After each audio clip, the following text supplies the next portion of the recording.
no sense that everything has to be exactly symmetrical, because your body isn't symmetrical, the wave isn't symmetrical. The fun is like all this variability. If I'm going out and surfing for a couple hours, like what am I actually doing on the wave? What would I rather be doing better? If no one was on the beach and you were there by yourself and the waves were fun, like what would you actually ride? Welcome to the Basis Surf Podcast with Matt Parker of Album Surfboards. When people think about alternative boards, Album Surfboards are probably one of the biggest brands that come to mind. He has a roster of probably one of the coolest set of free surfers out there, like such a diverse mix. So super excited to dive into boards and surfing and all that. Thanks for joining, Matt. Great to be here. Nice to meet you. All right. Cool. Well, it's very interesting, just like perfect timing that I get to interview you today, because I'm down here in Central America and I've been interviewing a bunch of people on the podcast, guys that are like former thruster guys, right? Mm-hmm. So like Victor Bernardo, who rides for you, but like Noel Salas of Surf and Show, a bunch of other dudes. And they're all like, yeah, I kind of just want to ride twins all the time. And, they're getting experimental with all these funky boards. So after talking to them, I'm like, maybe I should mix it up. Maybe I'm going to bring like a funky board. And my buddy Drew Austin, he shaped it's an Asym twin. Mm-hmm. And I was looking at it and I was like, this thing is kind of trippy, but I'm gonna see how it goes. And the thing is freaking awesome. So anybody that's like thinking about trying what might look like a not normal board, I would highly recommend it. And obviously you guys make great boards like that. And it was just super interesting as well because I get out of the water, I should mention I caught one wave and the turn I did on it was just like, it was kind of magic. It's almost like it did all the work on its own. I just put it in the right place and just felt so good. There was a local as well. He saw me like roll up after riding that wave, and then he was like, what the heck is that? That's what his response was when he saw the tail, the Asym tail. And then the next thing he said was, dude, can I ride it? So it's such an interesting kind of response, and I'm sure you get that a lot with your boards. Like, how do you describe Asyms, and how do you, for example, was it hard to like convert, Josh Kerr, who was like a former CT rider, to like convince him to ride one of your Asyms and one of these trippy boards, or was it just like a really natural, easy thing? Josh was excited to ride different things. He'd spent so many years on tour and competing, and so he was very excited to jump on new feelings, and so that was easy. He definitely passionate about twin fins, and that's probably been the boards he's wanted to ride the most and most consistently. But it's very true. Anytime you have so many people are used to seeing traditional looking equipment, and so if you're walking on the beach or you're out in the water and you have something that's doesn't look like everything else, people definitely want to talk you up about it. And so I always warn people and customers when they get a board like that, an Asym specifically, I said, just be prepared, have your spiel ready, because you're going to have people ask you a lot of the same questions. You're just going to get a lot of engagement, people, wanting to know about how they work and why does it only go one direction or whatever it is. But That's literally what I got as well. So one of my buddies, Alex, he runs like a surf spot over here, and he's like, does that go left? Can you go backside on that thing? And what's your opinion? No. Can you go backside on an Asym? Straight. It only goes straight. Doesn't go right or left. That's the only direction I really want to go on a surfboard. Yeah, and he was like trying to, because I was trying to explain to him, right? So, or why don't you explain like how the Asym tail works, and then does it go better right? Does it actually go backside? I mean, people would probably rather hear from you than from me. Yeah, I mean, there's obviously a million variables. Like, you could have a very standard board that just has an Asym tail shape with symmetrical fin setup. You can have a board that has Asym outline and shifted thickness points to accommodate for that. There's a million different variations on an Asym theme, but the basic idea is that you surf a wave differently on your front side and your back side, and your body weight is different on your heels and your toes. And for me, my perspective on it is that a surfboard's never going in a straight line. with water running directly, linearly, like nose to tail out the back of the board. You're always, whether you're going right or left, front side or back side, regular foot or goofy foot, your bottom turning water's coming across the board, across the bottom. You're driving up into the face, water shearing off in a different way. The fins are turning through the face. So you're weighted heavy on one rail, you're weighting to the other rail. So there's really um, no sense that everything has to be exactly symmetrical because your body isn't symmetrical, the wave isn't symmetrical. So there's just different ways of looking at it. And with that said, though, there's a million variables you're trying to account for too, in like what's the right board for that day, and what's going to get the most out of the waves you're surfing. And anytime you add new variables in, you're creating more variables on top of that. And so there can be a point to where you try to over engineer things too much and you try to over design things too much. Ultimately, simplicity and a board moving through the water most efficiently is what you're really trying to do. And so there's a simple, sometimes Asyms look technical and they look like things are out of proportion, or why is there one fin on this side, two fins on this side, and the rail shape or whatever. But really you're trying to find a clean, simple line. You can have a amazing outline and like cool fin setup, but if your rocker's all whacked, the board's not going to work, and if the Yeah, foil and foam distribution is off, it's not going to work. So all these kinds of things have to work together to really get the most out of it. totally. I've thought about that actually, and maybe I'm curious whether you've done this because you talk about controlling these variables, right? Like, have you ever shaped, let's say the Bomgia, but non-asym, like same rocker, same outline, same everything, and then done like an asym version and like ridden it just to have that A/B test and be like, how does the asym feel versus like, if you put a standard whatever thumbtail on it, squash tail on it. Have you ever tried anything like that? Yeah, like I said, there's a million variables. So the Bongia was designed like with the asym fin setup and bottom contour and tail shape. And so that's really kind of the essence of what that design is. Yeah. The quad, the offset asym quad. It kind of has Right. a symmetrical entry, like a Hmm. standard board, and it's basically the back half is more asym for Yeah. adjusting to your back foot. But yeah, like I've done, but that's a perfect example because like Victor's step up version of the Bongia is a symmetrically outlined round tail Mm. with asym fin placement.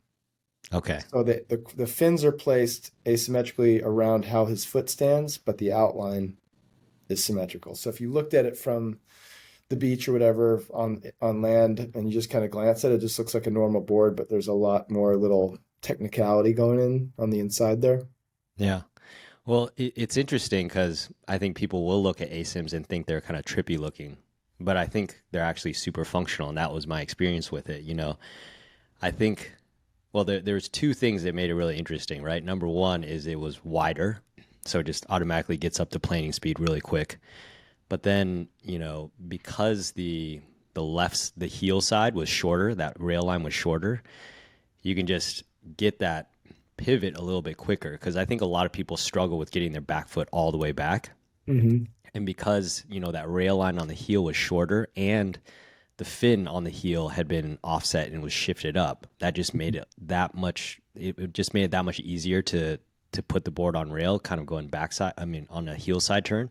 And then I felt it as well on, the front side for the bottom turn. So it's like it's like the board compensated for a deficiency with technique in a way. If obviously you still have to get your foot in the right place, but it made it a little bit easier. I didn't have to get my foot quite as far back just because of the way the rail line was on the heel, and that's what I thought was really interesting about it. Yeah, the whole point is to make them more user friendly, easier to generate speed, easier to turn is really the point. Most of my ASIMs are actually narrower than normal boards because they're really efficient at generating speed, and so you don't need as much planing area because naturally the board is more connected to your foot. So especially off your back foot where the fins are placed. So the heel side fins are shifted up and the toe side fins are kind of a little bit set back, and that naturally sets your toes on the gas pedal on your front side rail and the pivot point and best turning sweet spot on your heel side. And so there's this toe heel connection back and forth. So Hmm. it makes the board grip to your feet a little bit faster, more connected. There's less lag time. And so like Victor's Bongia, he rides probably a quarter inch to a half inch narrower than he would ride like his secret menu thruster. So, but it That's still has volume. There's still actually probably more volume than a what a standard chippy shortboard would be. You know, yeah. there's like volume packed in there. But surface area and planing area, I find you just don't need as much. So, That's so interesting. Like, this was literally one of my questions, and we're jumping way ahead because I wanted to start with like how you got in shape and all that. But since we're in it, let's just get into well, I it. would say Like, the thing I would add about that is I'm talking like if you're measuring like the center width, right? yeah, Or wherever the wide right, point right, is, right. because a lot of the Asyms tend to have like my disorder has like a fairly wide nose because it's kind of Yeah. a chopped off Asym nose and it has a little bit of a wider tail. So Hmm. the overall outline is a little bit of a straighter outline because the Yeah. board's so easy to turn. Right. You don't need like an extra curvy outline to allow for turn initiation or drawing an arc because the the ASIM outline and the fin placement allow for that a little bit easier. So Huh. when you're putting that on rail, you're actually driving a really powerful turn because it's a little bit of a drivier, straighter rail curve. Mm. Yeah. So when you lay that down, you can really push it hard, Right. but it turns easier. So you get it's this unique sensation. Right. So kind of like taking concepts from, the mini Simmons and those super parallel rail line, that Mhm. gives you all that speed and applying a little bit of that. Obviously, your boards don't look anything like a mini Simmons, but it's a similar thing. Or Tomo as well has those really parallel rail lines, I think his boards are a little bit narrower than normal as well. And Mhm. what was interesting is I was actually looking at before this call, I was looking at the dims on the Bomgia, and I was like, these are like really interesting dims. So like, Mhm. my two boards are like a rocket wide, which is a 5.5 and it's 18 3/4. And then 2 and 5/16, and then my Inferno is 5.7, 18.65, 2.37. So they're, but then the Bomgia, the equivalent size would be the 5.6, and that's 18 1/4. So it's like a quarter to half an inch narrower than what I would normally get. And I was like kind of tripping out on it because I look at the board and I'm like, this looks like, kind of a more user friendly board or whatever, but it's actually more narrow. And then the thickness is equivalent to those other boards, but it somehow still has more volume as well. So it's Yeah. like I'm looking at these dims and I'm like, these are the trippiest dims that I've ever seen, and it's Yeah, really exactly. interesting. Victor's 5'9", like 170, 175, and obviously like a highly talented pro surfer.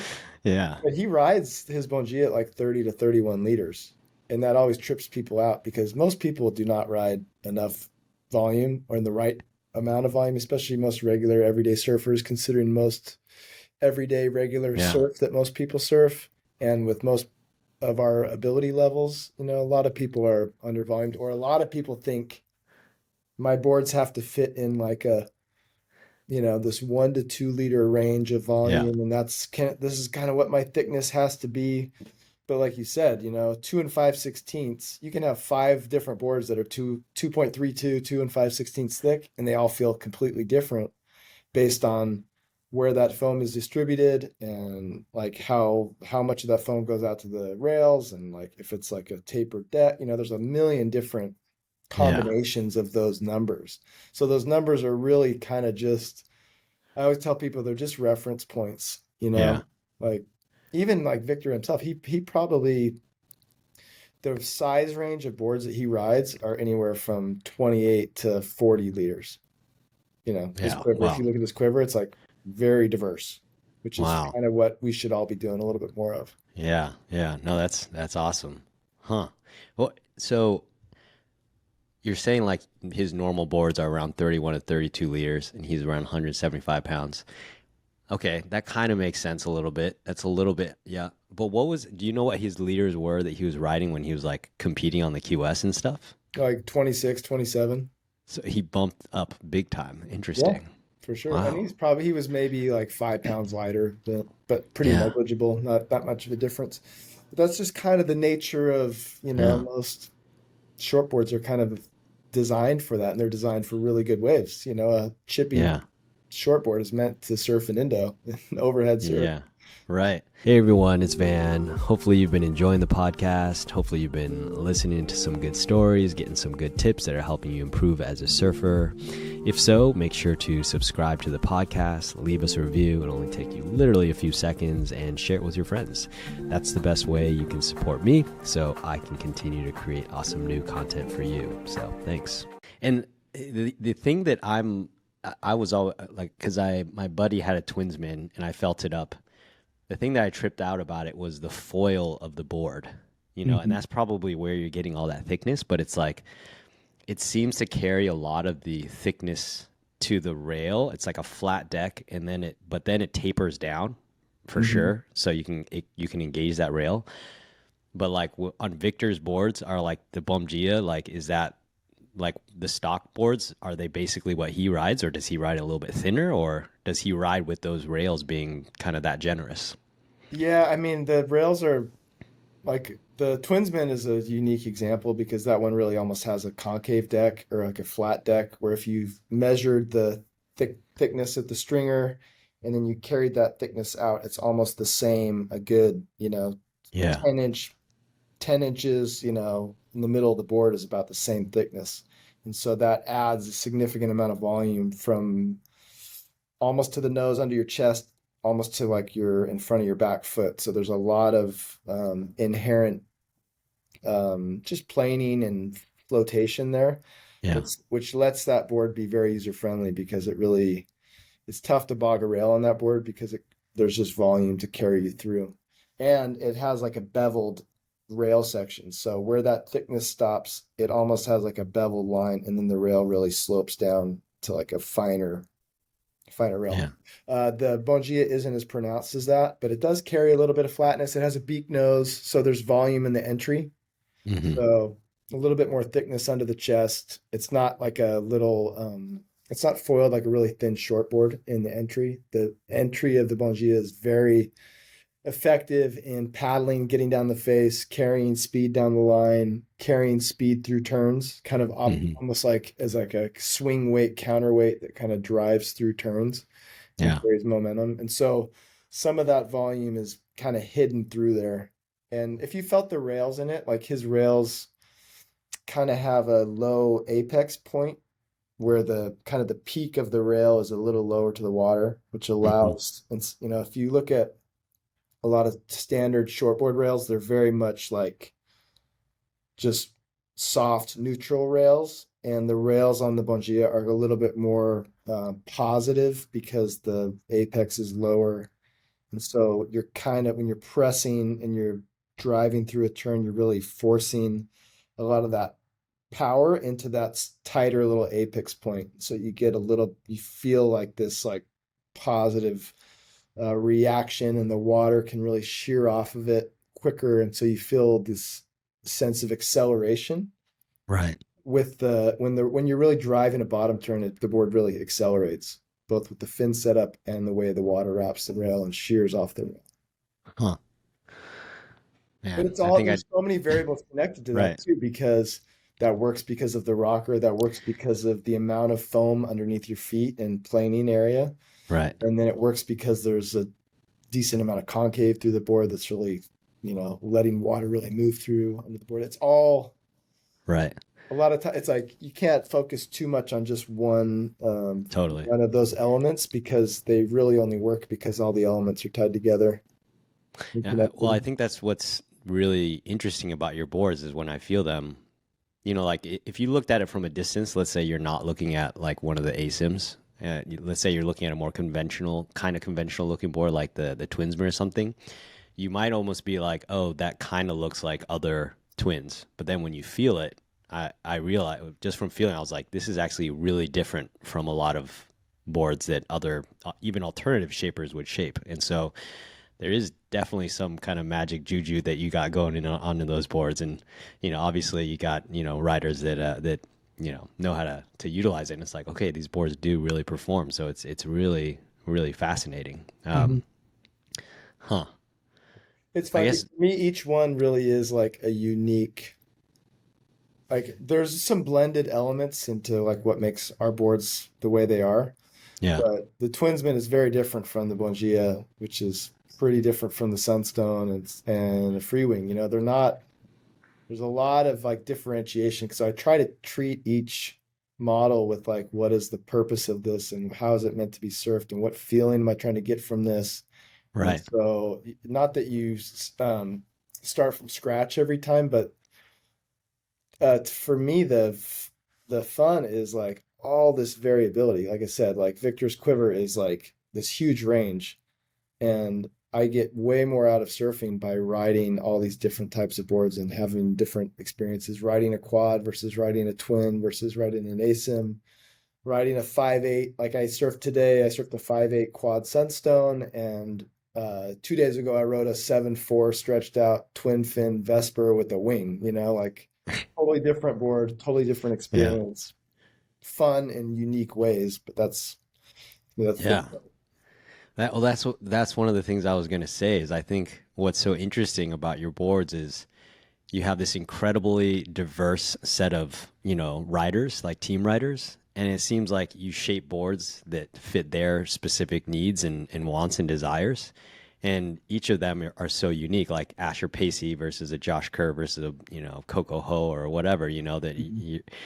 you end up going in all these different directions, and this these boards are all so different. It's like it kind of trips me out, and it's so rad though because you can kind of be like, oh, I want to surf like Victor, or I want to surf like whoever, and then you just pick the board and be like, all right, I want to be Asher Pacey, at least in my mind, at least, not Of definitely not on the wave, course. right?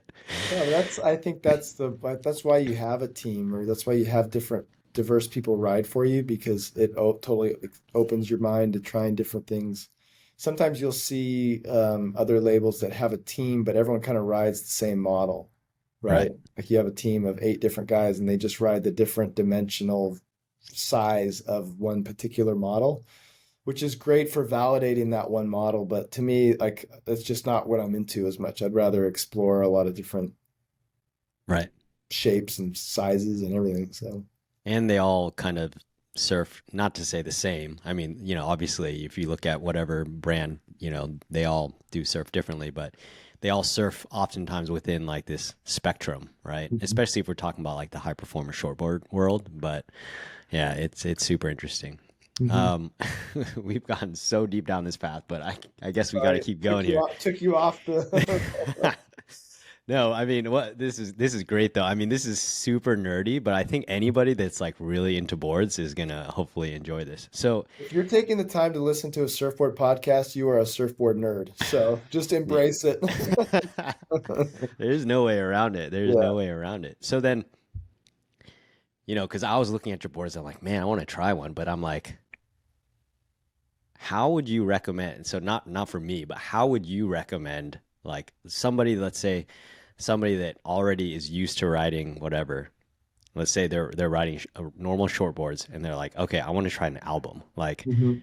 how do you even like begin to think about like what dims, like what leader range? Because a lot of times your leader range says add a couple liters, but like, what is that? Like how do you guide people along that path, or should they just call you guys and you guys will hook them up? That's probably the Well, way to go, right? yeah, I mean, there's like a lot of ways to look at that. And really, I usually start with all the just kind of groundwork of like what kind of wave are you riding? Where are you surfing at mostly? What type of surfing are you doing?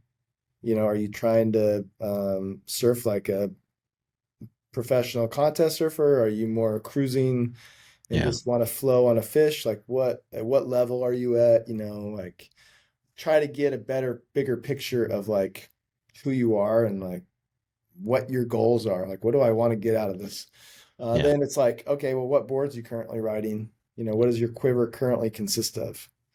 And If someone has like three or four of very similar boards, it's like, well, then there's like a whole new world that they haven't experienced yet.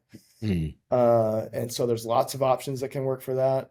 So a lot of times it's like, what are you, like what are you getting out of your surfing now that you wish you could be getting more of? Or like, you know what I mean? Like, are you Right. trying to But do you improve? usually like recommend that they bump volume like up a couple liters just the way like Victor bumped his volume up? Like, is that how people should be going into it and just being like, Depends on what they're looking for, yeah, like if they're kind of bored and not having, they're kind of their success rate with their sessions is kind of like sometimes they have a great day and but a lot of times they have frustrating surfs. It's like, well, yeah, let's change it up yeah, and maybe you need to ride more volume. That's one factor for sure. But even just a different style of board. If someone's only, you would be surprised how many people have only experienced like a certain type of surfboard. They'll buy, mass market boards and they kind of just ride like what is current in the trend of what is out there in the surf shop, and this is what they see other people on the beach with, and so they just grab that board and it surfs fine. It's like, checks yeah, that box, but it's not really inspiring to them or like right, getting yeah, them really motivated to go surf. And so it's like, what would kind of change that up and be different for them?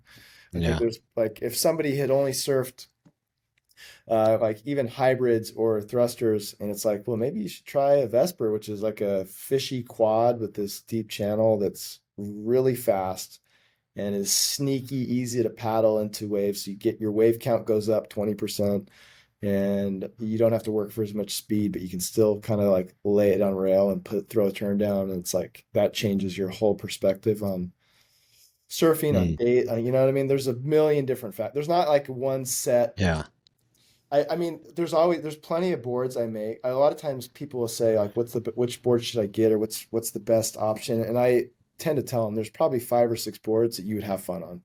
You'd have an amazing time on, and they'd be totally different than you'd experienced up to this point, and they would open up something different with your surfing. So you can't really go wrong, yeah, you know. yeah, Sometimes people are looking to like replace certain boards, like they have yeah, whatever it is. And it's like I surf this board all the time, but I kind of want to try something that's just as close to that as I can because I trust that, which is cool too. We can make something that suits that, but there is no single right answer as like what is the best board, like right, what's the right board for me, because for sure. it doesn't And exist.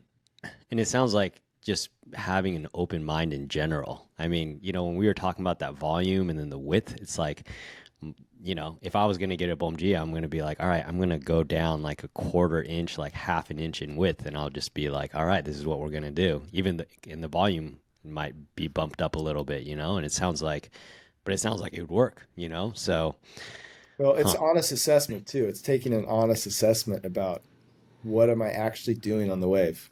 Right. There'll be a guy, surfs my local spot, and he's like in his late 50s, and he's constantly surfing boards that are meant to blow the tail out and like get up into the Right. lip, and he's Right. barely bottom turning and Yeah. just really trying to get like a good carving cut back in. So it's like the Right. boards he's riding are not helping him do that. And it's like, so honest assessment, like what am I actually, okay, if I'm going out and surfing for a couple hours, like what am I actually doing on the wave? What would I rather be doing better? Right. And a lot of that is like just people getting into waves, better timing, a little better paddler and something that carries a little bit more speed. So your timing is better. So it's easier to surf, you know, instead of making it hard on yourself. Totally, totally. A lot of people do make it really hard on themselves when they're just sitting on their high performance shortboard, just like sitting on the shoulder and not catching anything, right? So, Well, and there's, just naturally in surfing, nobody wants to be a kook, everyone wants to look competent. And sometimes that means like I want to have a board that fits in, that looks like I know what I'm doing. I've got like a cool board that people right, think I know what I'm doing. So when I'm carrying it on the beach, I look like a surfer, and I don't want to look like I'm standing out or whatever. So sometimes people are and they do that and they kind of limit what they will get out of surfing because they're a little bit more concerned with what people think about them. And so I've said this many times before, but my philosophy really is like, if no one was on the beach and you were there by yourself and the waves were fun, like what would you actually ride? What would you ride if nobody saw you surfing, nobody knew what you were doing? What would you actually choose? So what is giving you the most fun and what is giving you the best experience? And that could be a high performance shortboard because you really want to get good at it, but you don't ride it because you're afraid you're going to look like you're bogging on half your turns. You know what I mean? And it's hard to Yeah, surf. But so maybe it is that, but maybe it's a 7.2, twin fin stretched out mid-lengthy thing that is just easy to catch a lot of waves and flows. So totally. I that totally answer's agree. different for everybody. But Yeah, yeah, no, totally, totally. No, that's super helpful. I think asking that question for myself really, and then the way you responded, I'm just like, okay, if I get an album, I'm just gonna have to be really open minded about the dims, because like my trajectory with boards has been just like dialing in, like tweaking the dimensions a little bit. All right, I'm gonna go like a quarter inch narrower, et cetera, et cetera. But if I were to get an album, I'm just kind of like not throwing it out the window, but it's like we're Mhm. just gonna have to be a lot more open minded and like play around with a bunch of different variables and like just see how it goes. So I mean, and that's kind of what I did riding my buddy's, Asym twin too. So, I'm Mhm. down for it. I'm super interested in seeing where it takes me. So, Mhm. yeah. All right, so we got super nerdy and deep there, but let's bring it back. I was just gonna start with like how you got into shaping. Actually, we'll just go through the whole trajectory Sure. here. Yeah. So yeah, what got you into shaping and Um, yeah, yeah, I've surfed my whole life, loved, and I've always was kind of obsessed with, well, not my whole life. I guess I started a little bit late. I started when I was like 12. That's when I got my first surfboard. And I was always very fascinated with how surfboards were made. And just, the first board I got was like glass on fins, and it was a gloss and polish thruster from kind of the late 80s. And it was like just this beautiful thing. And I had no idea, like, how did somebody shape this thing? How did they glass it? I had no idea. It was just a mystery because I grew up like 10 to 12 miles from the beach. Used to go to the beach a lot, but I didn't grow up around like surfboard factories or anything like that. So it was a mystery. So I was very interested in it. And I surfed through my high school and growing up years. And then when I was in school, I went to school for design, for graphic design. And I had an art background. And I was in my early years of school when you're taking all the like core art classes and you're doing sculpture and kind of like figure drawing and all these kind of like basic art classes. And so for me, the idea of shaping a board was very much like, oh, this is kind of an extension of just kind of all these art classes I'm taking, and it's what I'm into. So I bought like the rudimentary tools and I got a blank and I hacked out a board in the backyard and went and got it glassed and then surfed it. And it was just a mind blowing, fun experience to ride something that I had made, even though it was probably super wonky and looked kind of chunky. I'm sure. right, I wish I still had it. I could see what it looked like. It'd be funny to laugh at now, but so I totally got the bug from doing that. So I was going to school, working as a graphic designer. I started a graphic design business agency, and I was just building surfboards on the side as like a creative outlet, never with any intention of really selling them or making a business out of it. And so it was it, there was really no rules for me as far as like making the boards because it was purely like a hobby expression, just creativity, try the weirdest things and paint them all sorts of different ways. And it was just a totally yeah, fun outlet. And by doing that, I spent years doing that. So I probably made over time, people would buy the boards and I would get enough money to make another one and just kind of on and on from there. And then eventually it's like you look back and there's, a couple thousand boards have gone by and you've kind of established this unique perspective on making boards. And it just kind of grew from there. got it. That's super interesting. So did you was what drew you to surfboard design?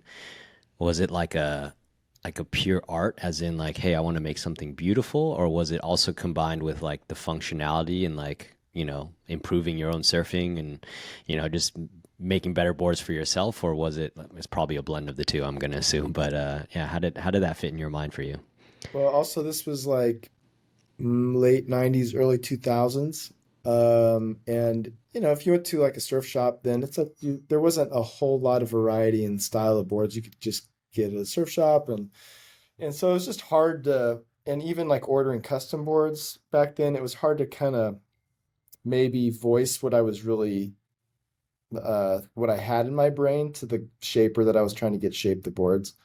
Yeah. So there was definitely a desire to try things that I hadn't seen before, or maybe that I'd seen before, but I couldn't get my hands on one, or couldn't afford one. And so this was a way to like test out ideas and explore different types of boards and Yeah. learn how to shape at the same time of doing it. So it was kind of, And were you always doing kind of alternative boards from the beginning, or did you start just doing your normal short boards and then kind of going from there, or doing a little bit of both? Like, what was that oh, like? everything. I've done it. I've shaped it. Like going down the rabbit hole of really making a really good shortboard is amazing. It's like one of the hardest things to do. And so Yeah. like doing those reps and really like refining that is a great way to get good at shaping, because it's one of the harder, there's so many curves, and making it work really well is difficult. And so that's a good practice. But I did plenty of that, made plenty of shortboards, and then made everything else in between too. Right. Well, Victor told me that I was like, "What is this VB secret menu?" And he's like, "Oh, it's a secret, but it's a thruster." And I was like, It's "What? the Matt is alternative doing board. thrusters? Yeah. What's up?" Yeah, it's the alternative board. It's a trifin. I think for a lot of people, the Trifin is like an alternative board.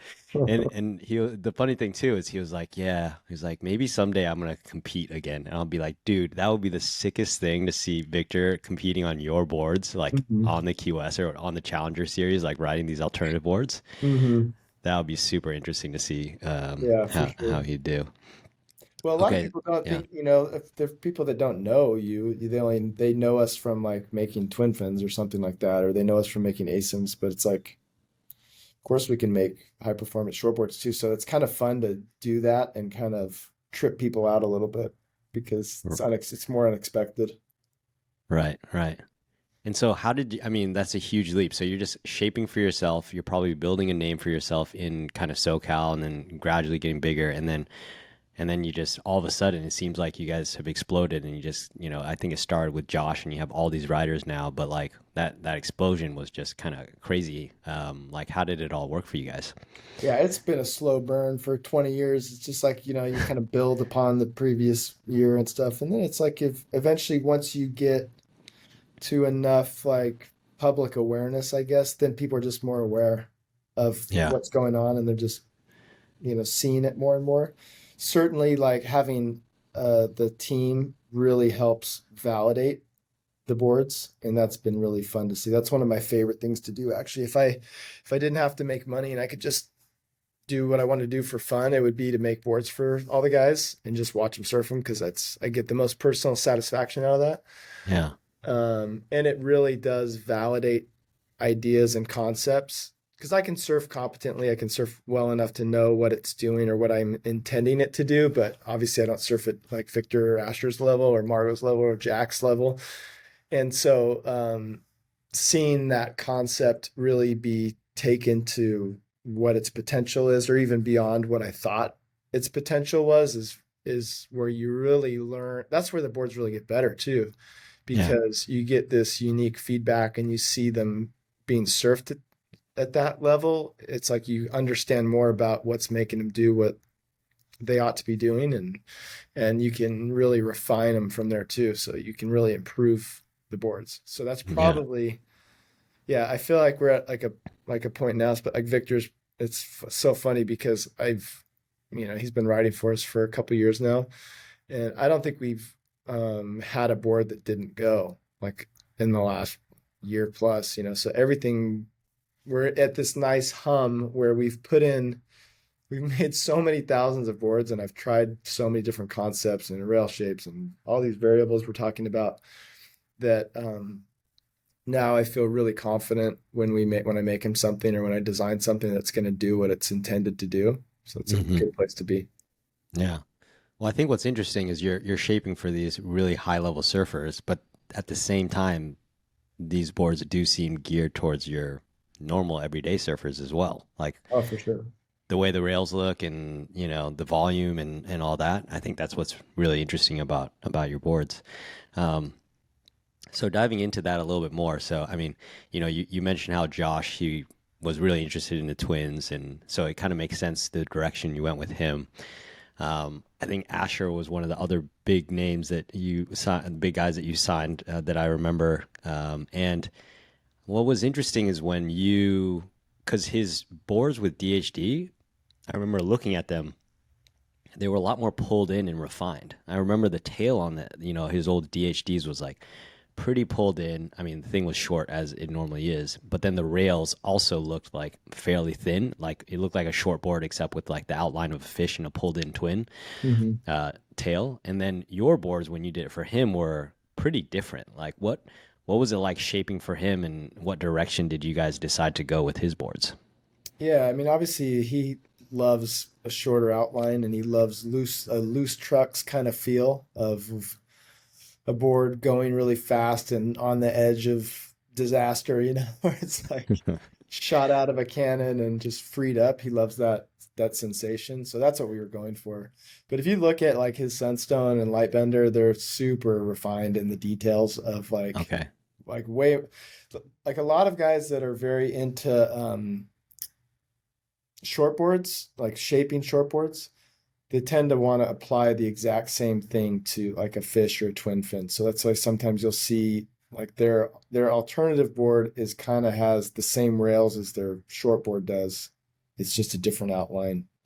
And so we really started from like the ground up as far as like designing like the fish is like his main like center of his it's the spine of his quiver, right? It's like the main thing that everything kind of revolves around. So nailing that and making the Sunstone, where we take the concept of a classic keel style fish, wider tail, deep swallowtail, chunkier foam distribution, but really kind of like refined foil through the swallowtail, like refined foil through the rails, like very modern bottom contour with some concave and like a spiral V through the fin area and V panel out the back. And there's a lot going on there. And so, yeah, the idea is making something that, and he's unique too because he rides he's like 5'10", 170, about the same as, or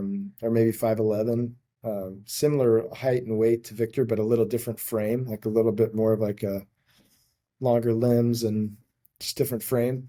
But he rides like his fishes are like 33 to 35 liters, but they're like 5'1" to 5'3" in a Sunstone or 5'4", you know what I mean? So they're short, but there's a lot of foam packed in those little boards. And then from there, so that was kind of the starting point is design the Sunstone, make like the performance version of a fish, which is the light bender, which is kind of like just a little thinner foil, stretched out just a little bit, not as wide of an outline, not as much tail area. And that would be like his good wave fish, even though he rides all his boards in all different types of waves. But that was kind of the Yeah. starting point. Yeah, I got it. Interesting. Huh.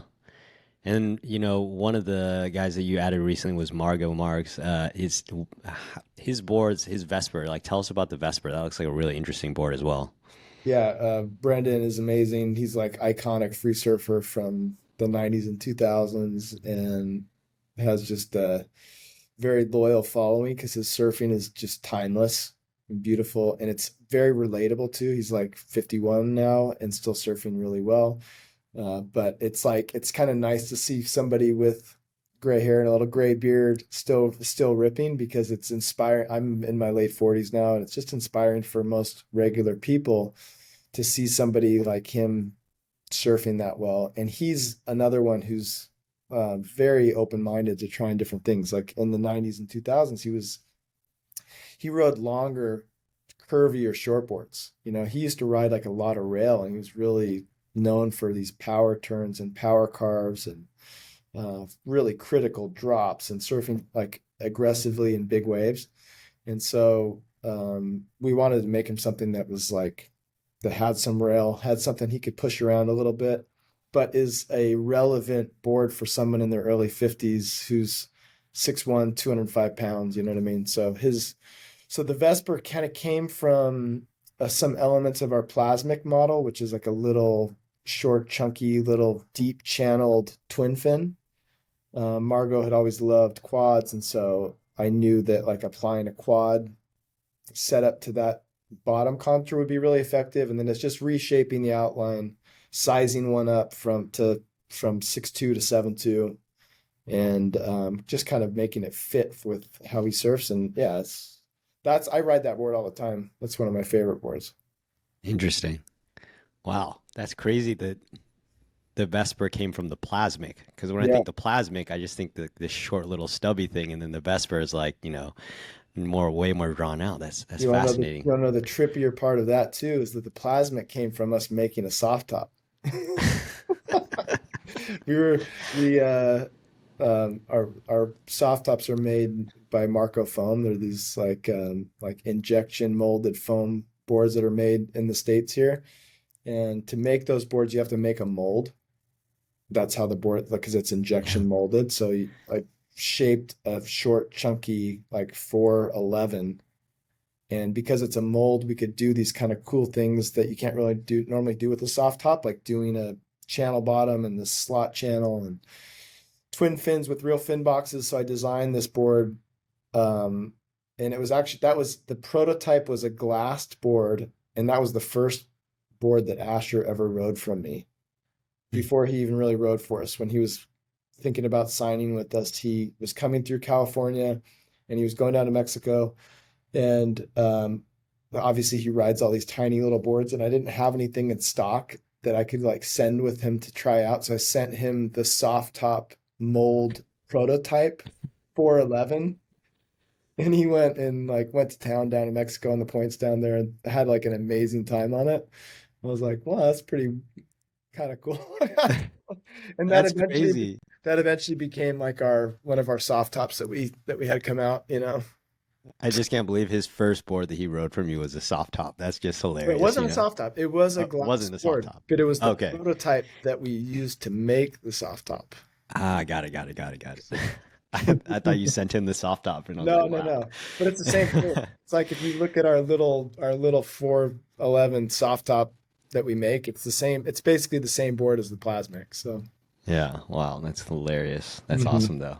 Yeah. And then, so it makes sense, how you tailor the board, the Vesper, for Brendan. And so, I heard that you're shaping boards for Coco Ho now. And that was really interesting because she was talking about how difficult it is to find boards that suit her as a woman. Like, how do you, what has that process been like for you? And how do you refine and adjust the boards for female surfers? Yeah. So I made a board for her for the electric acid test that stabbed it a couple years ago. And I always had the concept that women's boards were never really designed for them. They've always just been guys' boards that were kind of sized for a lighter weight surfer. And that doesn't necessarily apply. Like your weight is important, obviously. Somebody who weighs 110 pounds can be all different shapes and sizes, right? You can be, Coco weighs about 110, 105 or something like that. She's very small, but she has a size 7 foot. Her frame is small. Her waist is narrow. She's not like, she's just, she's very athletic, very strong, but small frame, small feet. And she's like a similar size to like Keanu Asing, who's like another Hawaiian amazing pro surfer who's small in stature, but like broader shoulders, bigger feet. But like in the way surfboards have kind of traditionally been sized, they would almost ride like a similar size board, which is kind of Mm, crazy. yeah. So I'm a huge fan of all types of surfing. So I love watching all the contests and everything too. And for years, I would see these highest level professional surfers, female surfers, and I always felt like a lot of times their boards were working against them. Like they were too wide, made their turns a little stickier than they should be, a little bit harder to get on rail when they were more than capable and had all the skill set and fundamentals to surf them well. I always seemed like the boards were holding them back. Not for everybody, but it was just kind of like a running theme I would see.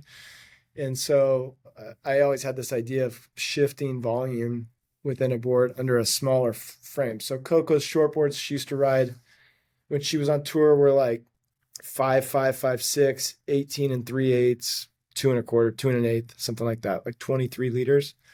And so the board I made for the electric acid was like 5'2", 17 and a half, like 2.28. Wow. And it was like a little tricked out version of the plasmic. And so I had like the same little channel, but like totally different outline, shifted around volume to accommodate for that. And she obviously surfed it really well and loved it. She chose it as the winner for that thing. And so I was like, it was validating for the idea of like, okay, there's something here. So the next couple of years, I was just making her new ideas on the side for her to just have fun with and play with. We just developed a good relationship, and she's amazing, great person, like funnest to be around. Surf's amazing. Everybody loves her and respects her.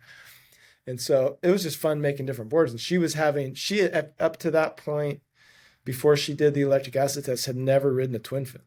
So that was like her Mm, first experience. And she's like 29, 30 years old, pro surfer, never really ridden a twin fin. So there was yeah. just this whole open door of like, oh, let's try all these different things you haven't surfed, and let's try these weird dimensions, and so obviously from there, like we could have easily said like, let's do a Coco model with album, and that would have been cool, but she was like writing for Mayhem, and to me it was just like there's just a huge market that's not being served.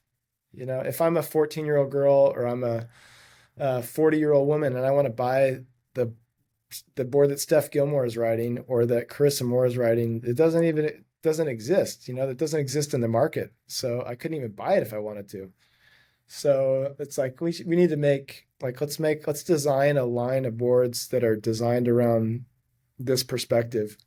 And then we produce boards in Australia as well. And one of our shapers in Australia is this younger girl, Avalon Stark, and she's in her early 20s, like really apprenticing, becoming a great shaper. So I was like, oh, it just makes sense to create this thing that we can shift Right. the perspective a little bit. If you go into most Right. surfboard factories, it's all guys. It's like, we can't help but have the perspective that we have. So how do we Right. open that up and just see things a little differently? So No, we I think launched it's XO yeah. Coco this month. And so there's like a whole foundational line of like shortboard, twin fin, fish, mid length, step up, semi gun, longboard that are all designed around different body frame, different foot size, all that. No, I think it's brilliant. I mean, it makes sense. There's tons of women surfers and they're not being served properly, and Oh, it's like exactly. you just make good boards and make good stuff for them, and they're going to be so appreciative and so grateful. That's I'm And I mean, obviously, any shaper can custom make a board to fit a right, female. But the thing is, it's like not that many people have ordered a custom surfboard. Most totally, most people have not. Most people don't. Most people get their boards just from buying them off the rack or buying them used or on Craigslist or something like that. So it's not. It's just like that's a hard hurdle to overcome for a lot of people. Like, who is my shaper? What would I get? And so we're yeah, trying to like give a foundational, like, here's something you can ride that will suit you, that was designed for you. yeah, totally. Well, I'm gonna work towards closing down. I'm gonna ask you two questions. Mm. We asked a lot of advice about just kind of like picking the right board. Any big mistakes that people make ordering boards and picking boards and in general? Yeah, I think a lot of people are a little more too easily swayed by the trends or whatever the market is saying. They don't they don't get a board that's really made for who they are and what's going to help them have the most fun. And it's easy to see like, oh, this new model came out. Like I saw a couple guys at the beach with this cool model. I'm going to get that too. And when it may or may not be the right board for you. Yeah, So, I would say like get rid of the noise. Don't worry about that. Just think about like, where do I surf? What's the best board for where I surf? How am I going to have the most fun? What's going to get me the most excited to want to surf a lot? You know, yeah. that's the board you should get. All right, that's great. And then here's my final question. What would you ride? You got all these different boards. You're shaping for all these different people and your quiver is so diverse, but like, let's say you're stranded on an island. Like, what board would you ride? Let's say it's a, slightly overhead, head high wave. Like, what board would you ride? Is it a thruster? Is it a quad? Is it an Asym? Is it a twin? Like, what would you ride personally? Hmm. That is a good question. That is a good question. I would say I would definitely ride something probably a little bigger because I love the feeling of getting in early and getting up to speed early. So maybe like some sort of Vesper or Bongia or some sort of like, a little bit longer rail, a little bit like something I could have confidence to get in early and hold a line through a good tube and a good wave, something like that. But I could still turn. So Hmm. something like that. And what fin setup would it be? Let's say you're just surfing trestles, like uppers or lowers or whatever. Yeah, I surf uppers most days. I would say probably my default would probably be a twin. Some version of a twin would probably be like if I had to choose something, because that's always fun. But I mean, if I close my eyes and grabbed a quad, a Vesper, something like that, or it was like Yeah. I wouldn't be bummed. Right, I'd be right. totally happy. And would it have a symmetrical tail or an asym tail? Probably ASIM. Okay. Yeah. All right. Well, we heard from you because you ride all the boards. I'm sure you test out all of them, and that's the one to get, it sounds like. It is funny though, because if you talk to like the guys that surf with me all the time, that's always the kind of the running. It's rare that I ride the same board 2 days in a row. I'm always on something different, you know what I mean? Yeah. So it would be hard to pin me down. You got that mad scientist mind, right? You're constantly like just tweaking, being like, "What? How would it feel if I did this or that?" That's part of the fun, right? Well, every session I surf, I come in and I'm like, okay, I got like three variation ideas off of what I just rode that I'm gonna go implement or try out or go build or whatever. So yeah. Man, that sounds like so much fun. Hmm. Well, uh, thanks for joining. I think I asked everything. It was a pleasure, and yeah, hopefully we'll have you on another time. But yeah, thanks for joining. Great to chat. Hey everyone, it's Van. Hopefully you've been enjoying the podcast. Hopefully you've been listening to some good stories, getting some good tips that are helping you improve as a surfer. If so, make sure to subscribe to the podcast, leave us a review. It'll only take you literally a few seconds, and share it with your friends. That's the best way you can support me so I can continue to create awesome new content for you. So thanks.